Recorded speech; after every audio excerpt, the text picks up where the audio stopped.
Hello সুপ্রিয় শিক্ষার্থীবৃন্দ, আজকে আমরা ঢাকা বোর্ড 2025-এ আসা অন্ধ্রেকণের এই সৃজনশীলটা সলভ করব। তো চলো আমরা প্রথমে এই ক নাম্বারে যাই। ক নাম্বারে কি বলা হয়েছে? ক নাম্বারে বলা হয়েছে লিমিট এক্স টেন্ডস টু যখন 0 তখন 1 minus cos 5x divided by 3x square সমান সমান কত? আচ্ছা, এখানে আমরা যদি এক্স এর জায়গায় 0 বসাই তাহলে কি আসে বলো তো? 1 মাইনাস কজ 0 কত? 1 না? তারপর নিচে 0 বসালে কত আসে? 0 আসে। তাহলে আলটিমেটলি এটা কি ফরম্যাটে আসতেছে? 0/0 ফরম্যাটে আসতেছে। তাহলে আমাদের প্রথম কাজ হবে এই 0/0 ফরম্যাটটা দূর করা। সো এটা করার জন্য আমরা একটা ফর্মুলার সাহায্য নেব। সেই ফর্মুলাটা কি? সেই ফর্মুলাটা হচ্ছে 1 minus cause 2x equals to 2 sine square x. এটা আমরা জানি না। এখানে কি একটা জিনিস খেয়াল করো তো, এখানে কত আছে? 2x আছে। অর্থাৎ আমরা এখানে 2 দ্বারা ভাগ করলে এই এক্সটা পেয়ে যাব। তাহলে এইখানে cos 2x এর জায়গায় কি আছে? cos 5x আছে। তাহলে আমরা কি করব? 5x টাকে 2 দিয়ে ভাগ করে দেব। তাহলে কত থাকে? 5x/2। তাহলে চলো আমরা ফর্মুলাটা ইউজ করে ফেলি। সো এখানে কত হবে? এখানে আমরা লিখব লিমিট x টেন্ডস টু 0 দিয়ে এখানে 2 সাইন স্কোয়ার 5x/2 লিখব। ঠিক আছে? আর এখানে 3x স্কোয়ারটাকে রেখে দিলাম। এখন কি কাজ করব আমরা? এখানে 2 আর 3 টার ধ্রুবক আমরা বের করে নিয়ে আসতেছি। 2/3 আসলো। তাহলে এখানে লিমিটের আরেকটা সূত্র আসে না? এখানে লিমিট x টেন্ডস টু যখন 0 তখন sine square 5x/2 divided by x square আসে। আমরা কি সূত্রটা দেখো, আমরা জানি না লিমিট x টেন্ডস টু যখন 0 তখন sine x divided by x থাকলে সেটার ভ্যালু কত হয়? 1 হয় না? তাহলে আমরা এখানে 1 আনার চেষ্টা করব। তাহলেই তো আমাদের অ্যান্সারটা বের হয়ে আসবে। তাহলে এখানে দেখো, এখানে সাইন x/x আছে। তাহলে এখানে সাইন x/2 আছে। আমাদের এখানে 5x/2 আনতে হবে। তাহলে আমরা পরের স্টেপে যাই। তাহলে আমরা 2/3 কে এখানে রাখলাম। রেখে আমরা এই লিমিটের নিচে সূত্র মেলানোর জন্য 5x/2 নিয়ে আসলাম টেন্ডস টু 0। এখানে আমরা কি পাবো? সাইন 5x/2, যেহেতু আমরা এখানে 5x/2 আনবো সেহেতু আমরা x এর সাথে আমরা 5x ডিভাইডেড বাই 2 দিয়ে দিচ্ছি। সাথে আমরা এটার সাথে 5/2 গুণ করে দিচ্ছি। তাহলে কাটাকাটি করলে কত থাকবে? x থাকবে। তাহলে আমরা কি? আচ্ছা দেখো, এখন আমরা এই পুরোটাকে আমরা স্কোয়ার করে দিতে পারি না? স্কোয়ার করে দিলে কি হবে বলতো?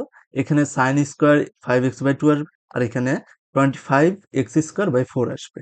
তাহলে আমরা যেহেতু সূত্র পেয়ে গেলাম সেহেতু আমরা লিখতে পারি 2/3 ইন্টু 1 ইন্টু এই 5/2 এর হোল স্কোয়ার কত? 25/4। তাহলে এখানে 2 দিয়ে 4 কে কাটছে, 2 থাকছে। আলটিমেটলি আমাদের অ্যান্সার কত আসতেছে? 25/6। এটাই হচ্ছে আমাদের কাঙ্ক্ষিত অ্যান্সার।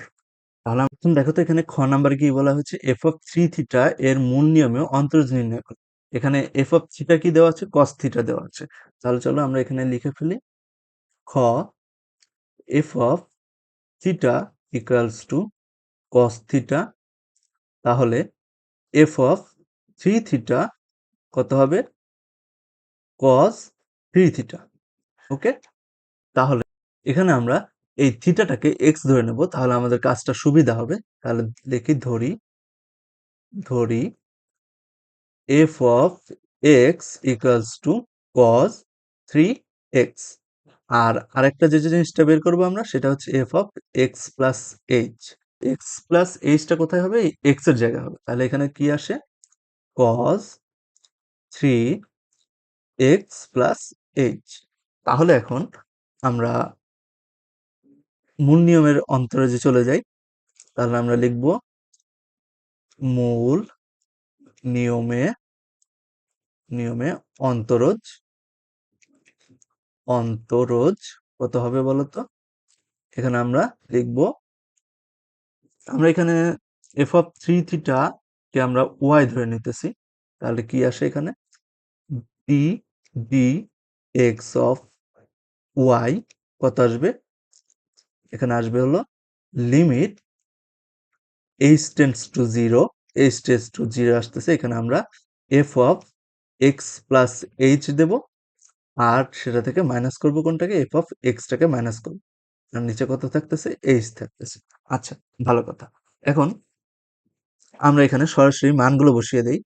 তাহলে মানগুলো কি কি, limit h tends to zero, h tends to zero, এখানে f of x plus h কত, এখানে cos three into x plus h, তাহলে আমরা এখানে ডিরেক্ট লিখতে পারি cos three x plus three h minus কত, minus cos three x divided by কত থাকবে, এইচ থাকবে।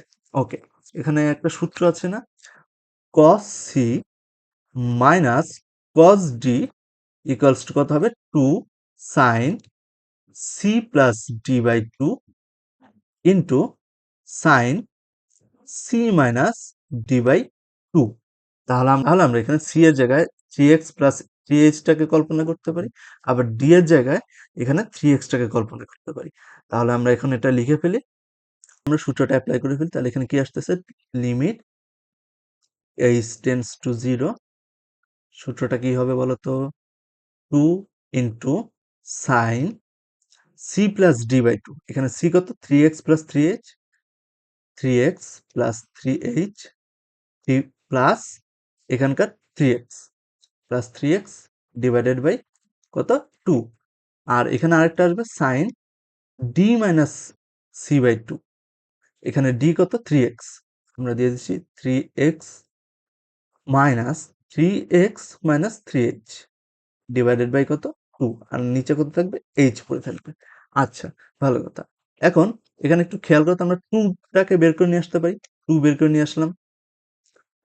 তারপর আমরা এই যে এই জিনিসটাকে, এই যে sine three x plus three h plus three x divided by টুটাকে আমরা আলাদা করে ফেললাম, তাহলে আলাদা করে গুণ করব, তাহলে কি আসে, limit h tends to zero sine, এখানে কত হবে তো, three x six x plus three h divided by two, আর এই জিনিসটাকে দেখো, এতটুকটাকে আমরা একটা সূত্রে ফেলাতে পারি না, তাহলে সূত্রটা কি হবে, এখানে আমরা গুণ চিহ্ন দিচ্ছি, আর এখানে দেখো মাইনাস থ্রি এক্স আর থ্রি এক্স কাটা, তাহলে কত পড়ে থাকে, minus three by two into h, তাহলে আমরা এখানে মাইনাসটাকে আগে নিয়ে আসলাম, ভালো কথা।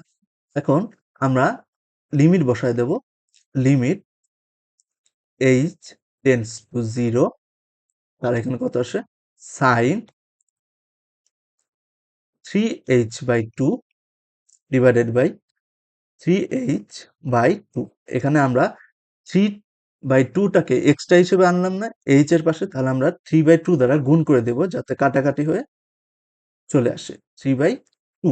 ওকে, তাহলে দেখো এখন আমাদের সবকিছু ক্লিয়ার হয়ে গেছে, এখানে মাইনাস টু দিচ্ছি, এই মাইনাসটাকে এটার সাথে গুণ করে দিচ্ছি, তারপরে এখন sign six x plus three H, এখানে আমরা এইচ এর ভ্যালুটা বসায় দেবো, তাহলে কত থাকবে, six x by two, ultimately কত থাকে, সাইন থ্রি এক্স থাকে, তাহলে এখানে ইন্টু সাইন থ্রি এক্স থাকে, আর এখানে যেহেতু আমরা সূত্র ফেলবো সাইন এক্স বাই এক্স এর, সেহেতু আমরা এখানে থ্রি এক্স বাই টু এটা বসিয়ে দিলাম, তাহলে এখানে কত আসলো, ওয়ান আসলো, আর সাথে কত গুণ ছিল, থ্রি বাই টু গুণ আকারে ছিল, তাহলে এখানে টু, এই টু কাটা, তাহলে এখানে কত থাকে বলতো, minus three sine three x, এখন এই এক্স এর জায়গায় আমরা কত বসায় দেবো বলতো, এক্স এর জায়গায় আমরা থ্রি থিটা বসায় দেবো, তাহলে আমাদের অ্যান্সার কত আসবে, minus three sine three theta.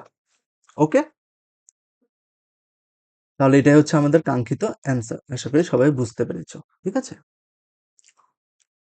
এখন দেখো গ নাম্বারে বলেছে জি অফ এক্স এর চরম মান কত, বা নির্ণয় করো। তাহলে এখানে জি অফ এক্স কত দেওয়া হচ্ছে, p square e to the power m x minus q square e to the power minus m x, আর যেখানে p q m greater than zero, অর্থাৎ এটা পজিটিভ, তাহলে প্রথমে আমরা এখানে জি অফ এক্সটা লিখে নিই, g of x equals to p square e to the power m x minus q square e to the power minus m x. Okay, এটার যদি চরম মান বের করতে চাই তাহলে আমাদের প্রথমে এটাকে ডিফারেন্সিয়েট করতে হবে বা ফার্স্ট ডেরিভেটিভে কনভার্ট করতে হবে। তাহলে আমরা লিখছি pdx of g of x equals to কত, পি স্কোয়ারটা ধ্রুবক, পি স্কোয়ার রাখলাম, e to the power m x কে ডিফারেন্সিয়েট করলে কত থাকে, e to the power m x থাকে। আর যেহেতু আমরা এখানে এক্স এর জায়গায় এম এক্স নিয়েছি সেহেতু আমরা এই এম এক্সটাকে আরেকবার ডিফারেন্সিয়েট করে দেবো। তাহলে কত থাকে, এম ইন্টু এক্স এর ই 1। ওকে, তারপর মাইনাস কিউ স্কোয়ারটাও একই, এটা ধ্রুবক হিসেবে বের করে রাখলাম। তারপরে এখানে e to the power minus m x থাকবে, to the power minus m x, যেহেতু এটা এক্স না সেহেতু এটাকে আমরা আবার ডিফারেন্সিয়েট করব। তাহলে কত থাকে, মাইনাস এম থাকে ইন্টু 1 থাকে, তাহলে এখানে মাইনাস মাইনাসে প্লাস থাকে। ওকে, এখন এখানে চরম মান বের করতে হলে এখানে ফার্স্ট ডেরিভেটিভ অর্থাৎ এই জি অফ এক্স এর ফার্স্ট ডেরিভেটিভ সমান সমান 0 ধরে নেব। তাহলে আমরা এখানে লিখছি চরম মানের জন্য, সুতরাং চরম মানের মানের জন্য জন্য এখানে জিটাকে আমরা প্রাইম দিয়ে দিচ্ছি, জি অফ এক্স প্রাইম কত আসে, এটা সমান সমান 0। তাহলে ফার্স্ট ডেরিভেটিভটা কি ছিল, এই যে এটা ছিল। তাহলে আমরা লিখতে পারি কি, এখানে p square e to the power m x plus q square e to the power minus m x into m, আর এখানেও একটা এম আছে, ইকুয়ালস টু 0। ওকে, এখন আমরা এই জিনিসটাকে ডান পাশে নিয়ে যাব, অর্থাৎ এখানে হবে p square e to the power m x into m equals to minus q square e to the power minus m x into m. দুই পাশ থেকে আমরা এম এম কেটে দিতে পারি। তাহলে এখানে দেখো কত থাকবে, আমরা পিটাকে এই পাশে নিয়ে যাব আর এই e to the power minus m এক্সটাকে এই পাশে নিয়ে আসবো। তাহলে কত থাকে, e to the power m x divided by e to the power minus m x equals to minus q square, এখানে square square divided by p square চলে আসে। ওকে, তাহলে এখন এই এম এক্স আর এই এম এক্স যোগ হয়ে যাবে না, কারণ এখানে মাইনাস আছে, মাইনাসে মাইনাসে প্লাস। তাহলে কত আসে, এখানে আসে হচ্ছে e to the power 2mx equals to minus q square divided by p square. Okay, এখন আরেকটু খেয়াল করো, আমরা কি এখানে এইভাবে লিখতে পারি না, e to the power m x এর উপর square equals to minus q square divided by p square. Okay, তাহলে এখানে আমরা কি পাই, এখানে আমরা পাই e to the power m x equals to plus minus root over of minus q square divided by p square. আচ্ছা, আমাকে একটা কথা বলতো, এখানে কি কোনো বাস্তব মান পাওয়া যাচ্ছে, e to the power m x এর কি কোনো বাস্তব মান পাওয়া যাচ্ছে, না এখানে বাস্তব মান পাওয়া যাচ্ছে না। যেহেতু বাস্তব মান নেই সেহেতু আমরা বলতে পারি এটার কোনো চরম মান নেই। তাহলে আমরা এখানে কি লিখতে পারি, এখানে চরম মান নেই, চরম মান নেই। ওকে, সো এটাই ছিল আমাদের কাঙ্ক্ষিত অ্যান্সার। আশা করি ভিডিওটা ভালো লেগেছে।